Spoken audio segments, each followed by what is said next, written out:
With this lesson, we're going to take that first step in being able to mix and combine different scales while soloing. And from a creative approach, this is the first step to be able to shift or change to different moods within the same solo. And from a music theory perspective, this involves learning how to harmonize with different scales without going out of key. And the two scales that we're going to focus on in this lesson will be the blues and rock mood of the pentatonic minor scale, combined with the sad, serious, or even sometimes flamenco sounding moods of the minor scale. Now this is somewhat of an intermediate skill level lesson, so at this point you should already have a collection of riffs that you can play with each scale. And we've already covered those riffs with previous lessons, so feel free to review those lessons if you want, but otherwise we're going to start working on harmonizing these scales together with the step-by-step approach. The natural minor and the pentatonic minor are related scales, and just like families, they share the same surname, minor, and they also share somewhat similar DNA in that they have 5 notes in common. The only difference is that the natural minor scale has 2 additional notes compared to the pentatonic minor. So depending on what order you learn the scales in, if you learn the blues or pentatonic minor scale first, simply add 2 notes and you got the natural minor, or vice versa. From the natural minor, delete 2 notes and you have blues. For example, in the key of A minor, if you added 2 notes to the A pentatonic minor scale, you would have the A natural minor. Those 2 notes are B and F. And they also resemble each other if you look at their box patterns. So they're related in name, they're related in the DNA makeup, and if you look at the box patterns, you can literally superimpose the pentatonic minor box pattern over the minor box pattern in the same key. And the reason why we're going over all of this is to emphasize the fact that these are related scales, and what that means is that they also harmonize together.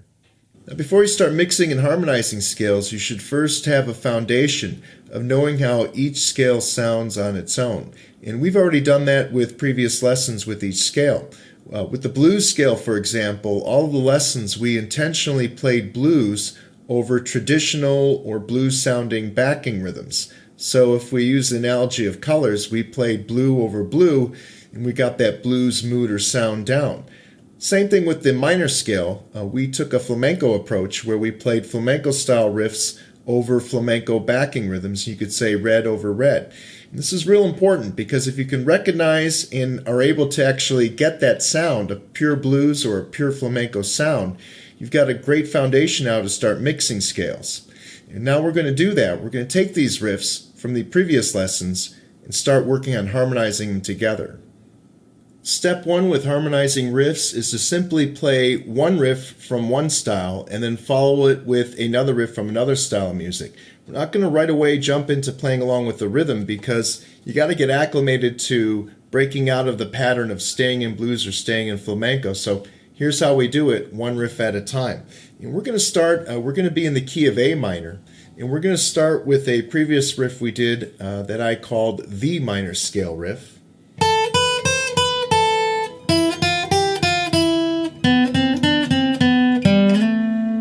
So we've got that flamenco riff down. Now we're going to shift to a blues riff in the same key.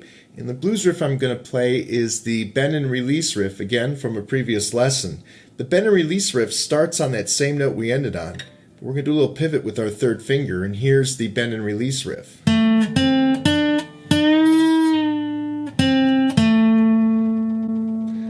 Again, before we start playing with the rhythm track, we want to get acclimated to playing these riffs back to back first. So let's put those together, the minor scale riff with the bend and release riff in A. Here we go.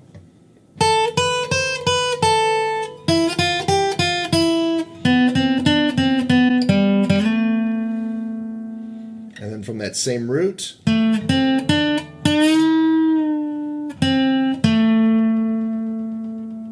that would be our first pairing. Now we're going to pair together another 2 riffs. Again, we're going to start with the flamenco style riff. This is the hammer riff, again in A. And we're going to follow that with the blues riff.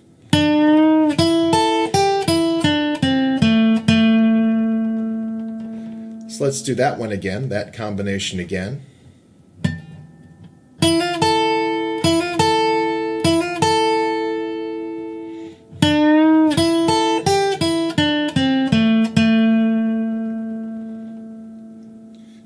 another pairing, we're going to go to the low strings riff, again a flamenco style riff. And we're going to follow that with a blues hammer riff.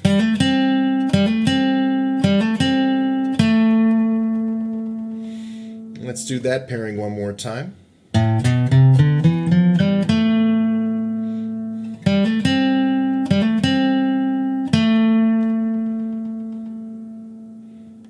In the next clip, you're going to hear all these riff sound played against a backing rhythm in the key of A minor. And as a first step, you might want to hear how the minor and blues riffs harmonize together. And then as a next step, you might actually want to play along with the track and see if you can keep up with the riffs.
Now you may have noticed with the previous track that when you played blues riffs over the folk style rhythm, that the blues riffs tended to lose that bluesy edge a little bit compared to when played over traditional blues rhythms.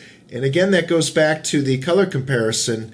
Playing traditional blues riffs over traditional blues rhythm, you get a pure blues mood, or the color blue. Assign whatever color you want to the folk style rhythm, red, purple, whatever. When you play blues over that, you come up with a slightly different mood. You still hear, though, the blues influence, but the mood changes a little bit with a different combination. Same thing goes for the flamenco riffs as well. Flamenco riffs over a folk-style rhythm, you still hear the flamenco influence, but the mood is slightly changed. The next clip will feature the same backing rhythm track, but this time there won't be a guide track of riffs to follow. That way you can hear how you sound on your own playing these standard riffs. But also we want to encourage you to start rearranging the running order of riffs. In other words, throwing in some variations. And one suggestion with variations is to maybe start with the blues riff and then go back and forth between flamenco riffs. Another option for variations is to focus on one particular riff and hear how it sounds at different points in the progression. You can still alternate. So here's an example. Say we wanted to focus on the blues riff. Well, we'll still alternate, but we're always going to go back to the same riff. And the reason why that works, like I said, you can hear how that sounds at different points in the progression. That way you can hear how one particular riff may sound better or worse played against certain chords in the progression.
Now, of course, all of these riffs are movable, meaning you can harmonize them together in different keys. And that's what we're going to do with the next clip.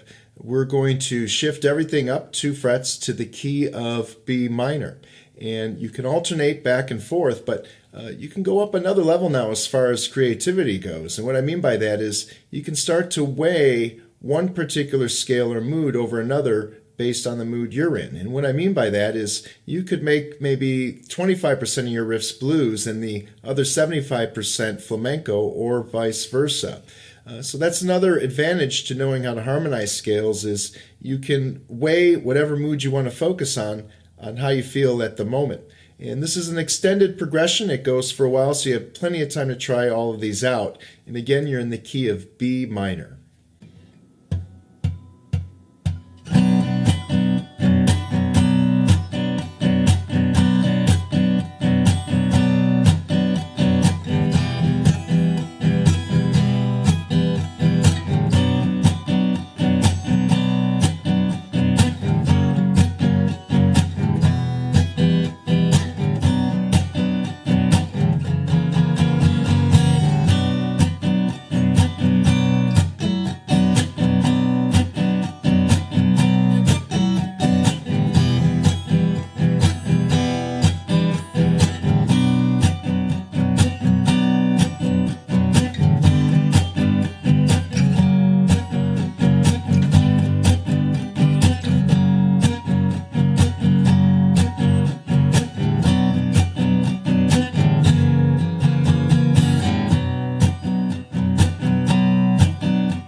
Now that you know how to harmonize blues and minor riffs, you might recognize this technique used in some famous songs.